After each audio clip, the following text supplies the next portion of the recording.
Welcome to our channel. Ullapunda Ramurthy, World Teacher. I am not World Teacher. World Teachers are Jillallamudi Ammavaru, Swami Vivekananda, Ramakrishna Paramahamsa, Arunachala Maharshi, Sadguru Subramanyam, extras, World Teachers. Rabindranath Tagore. I am not only teacher in Palnadu district at Vinukonda. Amma Moola Virat. Jillallamudi అమ్మవారి మూల విరాట్. చూడండి శిల్పి ఎంత చక్కగా శిల్పం చేశాడు. ఈమె మూల విరాట్. వివాహ సమయంలోనే భర్తతోటి అన్ని విషయాలు చెప్పింది. మనకి ఇద్దరు అబ్బాయిలు ఒక అమ్మాయి పుడుతుంది. ఆ అమ్మాయి షిరిడీ సాయిబాబా సంతతి పూర్వజన్మలో. ఆ అమ్మాయికి 19-20 సంవత్సరాలు వచ్చిన తర్వాత ఆమెకి దైవత్వాన్ని ఇస్తే జీవ సమాధి చేస్తాను అని ఎవరైనా చెప్తారా అసలు భర్తతోటి పెళ్లి పీటల మీద? మహాతల్లి ఆమె చెప్పింది జిల్లలమూడి అమ్మవారు. ఈమె ఆమె కూతురు హైమవతీ దేవి. పాలరాయి విగ్రహం. అమెరికా నుండి వచ్చినటువంటి ఒక లాయర్ జేమ్స్ అనేటువంటి అతని కనీసం 400 కోట్ల రూపాయలు ఖర్చు పెట్టాడు ఈ హిమాలయానికి. శక్తిపాతాన్ని నుంచి ఆ గోతిలో ఆమె కూతుర్ని ఉంచి ఎడమకాలు ఒకరిని వేలు నెత్తిని పెట్టింది, రక్తాన్ని చిందించింది. ఇంకా వెంటనే సమాధి చేసేసారనమాట. ఈరోజు తపస్సిద్ధి పొందినటువంటి వాళ్ళు ఎంతమందో ఉన్నారు. ఈ హైమవతి సాక్షాత్ అపర్ణా స్వరూపమే అని చెప్పింది. ఆమె కూడా ఆమెను పూజించేది. చూడండి, తల్లి కూడా కూతుర్ని పూజించేటువంటిది, దైవశక్తి ఉన్నటువంటిది అనమాట. కాబట్టి ఈమెను ఒకసారి మీరు వెళ్ళి హైమవతి ఆలయంలో మనశ్శాంతిగా 2 నిమిషాలు మెడిటేషన్ చేస్తే చాలు, మనకు అతీతమైనటువంటి ఆరోగ్యాలు మనశ్శాంతి అనేటువంటిది ఉంటుంది. దాంట్లో ఎటువంటి సందేహం లేదు. భిన్నత్వం లేనటువంటి మనస్తత్వమే దైవత్వం. తన పిల్లల వరకే ఉంటే అది పామరత్వం. చూడండి ఏం చెప్తుందో, తన పిల్లల వరకే ఉంటే అది పామరత్వం, అందరి యందు ఉంటే అదే భగవత్తత్వం.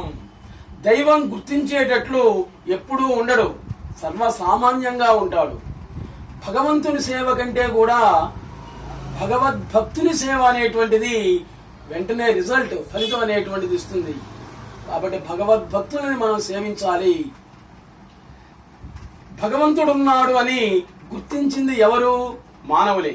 అసలు మానవుడే లేకపోతే ఆయన లేడు, భగవంతుడే లేడు. మానవుడు ఉంటేనే భగవంతుడు ఉంటాడు. మానవత్వం, మానవ తత్వాన్ని గుర్తిస్తే మాధవుడే. గుర్తు తేడా తప్ప మానవత్వం అనేది మాధవత్వం మానవత్వంలో ఉన్నట్లే అవుతుంది. పై అమ్మవాక్యాన్ని లోతుగా పరిశీలిస్తే సంపూర్ణ మానవత్వం మాధవత్వంగా పరిణమిస్తుంది అని అమ్మ వంటి మహాత్ముల జీవితాలే అందుకు తార్కాణమని అవగాహనకు వస్తాం మనందరం. ఆమె శరీరధారిగా ఉండగా ఆమెలో రామభక్తుడు శ్రీరాముని చూశాడు, కిరీటము భుజగీర్తులు చేయించాడు. అమెరికా నుండి వచ్చారు యేసు భక్తులు, యేసుక్రీస్తుని చూశారు, వాళ్ళు కూడా ఎన్నో కిరీటాలు చేయించారు.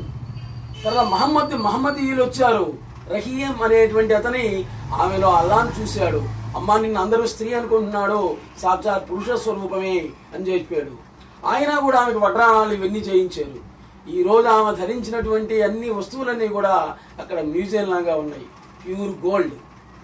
రత్న కిరీటాన్ని పెట్టుకొని తొలి ఏకాదశి రోజున ద్వార దర్శనం కనీసం 3 గంటలు ఉంటుందన్నమాట, అంతే. అంత వృద్ధాప్యంలో కూడా అదే అతీతమైనటువంటి మానవాతీత దైవశక్తి ఆమెలో ఉంది అనడంలో ఎంతో ఉంది. సర్పాలు అంటుంది, నేను కేవలం మానవులకే కాదు నాయన, సర్పాలకు కూడా నేను తల్లిని అంటుందన్నమాట. సర్పజాలాన్ని కూడా పెంచి పోషిస్తూ ఉన్నటువంటిది ఎంతో మంది చూశారు అక్కడ ఉన్నటువంటి వాళ్ళు. కాబట్టి ఇప్పుడు అమ్మ ఆలయ ప్రవేశం చేసిన తర్వాత కూడా అర్చామూర్తి ద్వారా అటువంటి అనుభవాలు ప్రసాదించబడుతూ ఉన్నాయి.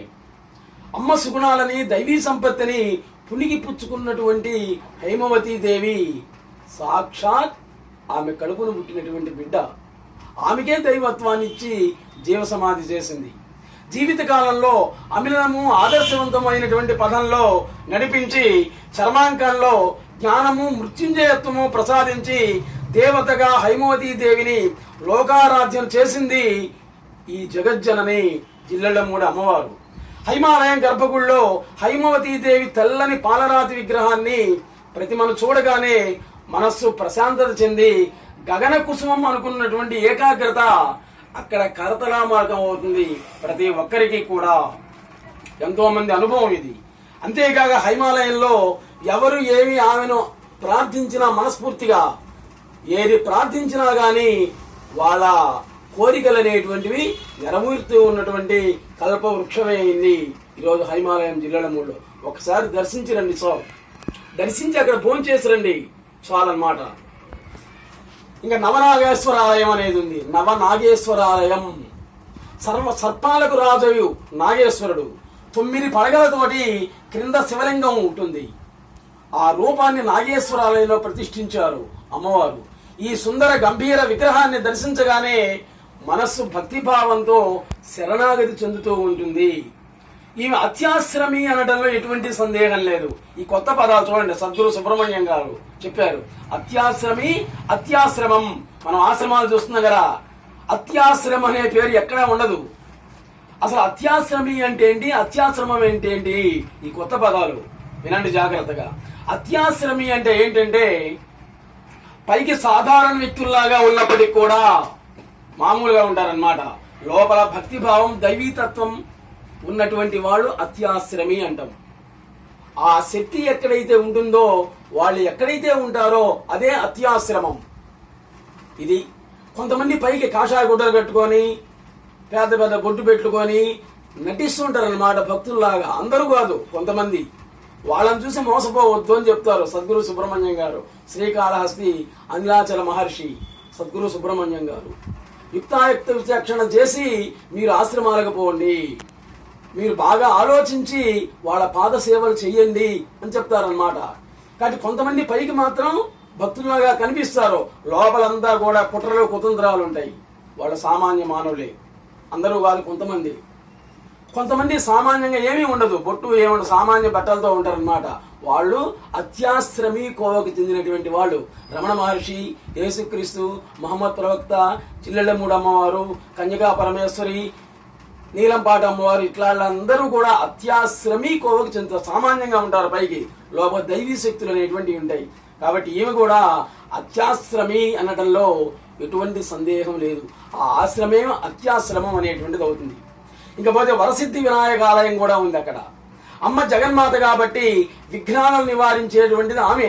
కానీ ప్రియపుత్రుడైనటువంటి విఘ్నేశ్వరుని ఆలయం జిల్లెళ్ళమూడిలో ఆవిర్భవించింది. ఈ ఆలయ నిర్మాణంలో కాలంలో ఆ తర్వాత కూడా ప్రతి నెల బహుళ చవితి రోజున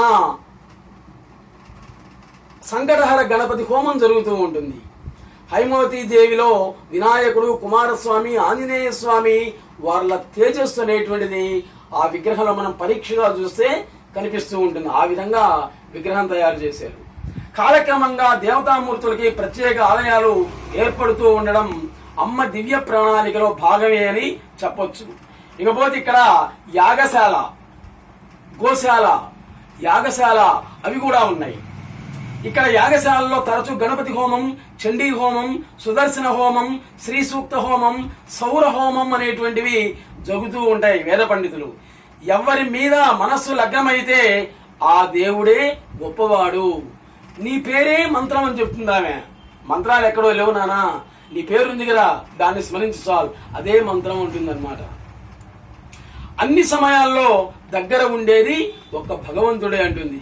ఇంకా వాత్సల్యాలయం, ధ్యాన మందిరం, టిటిడి కళ్యాణ మండపం, మాతృశ్రీ వేద పాఠశాల, మాతృశ్రీ మెడికల్ కాలేజీ, మాతృశ్రీ ఓరియంటల్ కాలేజీ, బాలుర వసతి గృహం, బాలికా వసతి గృహం, ఇటువంటివి ఎన్నో ఉన్నాయి. అమ్మ సాహిత్యాన్ని గురించి ఎంతో మంది రీసెర్చ్ చేశారు. చిట్ట చివరికి ఆమెను చంపడానికి వచ్చినటువంటి నక్సలైట్లు కూడా ప్రత్యక్షంగా చూశారు. అక్కడ వాళ్ళకి అనుమానం వచ్చింది, అసలు ఎట్లా వస్తున్నది ఇదంతా సంపద అని. నానా ముందు అన్నం తిన్న తర్వాత చంపుతుగామని చెప్పింది. పోయారు, ఆమె చెప్పింది, వీళ్ళు పోయారు, అన్నం వచ్చారు, ఆయుధాల అవతల మీద దండం పెట్టిపోయారు. అది దైవికమైనటువంటి శక్తి అంటే. నెక్స్ట్ ఎపిసోడ్ లో మళ్ళీ కలుద్దాం. Please subscribe our channel. నమస్తే.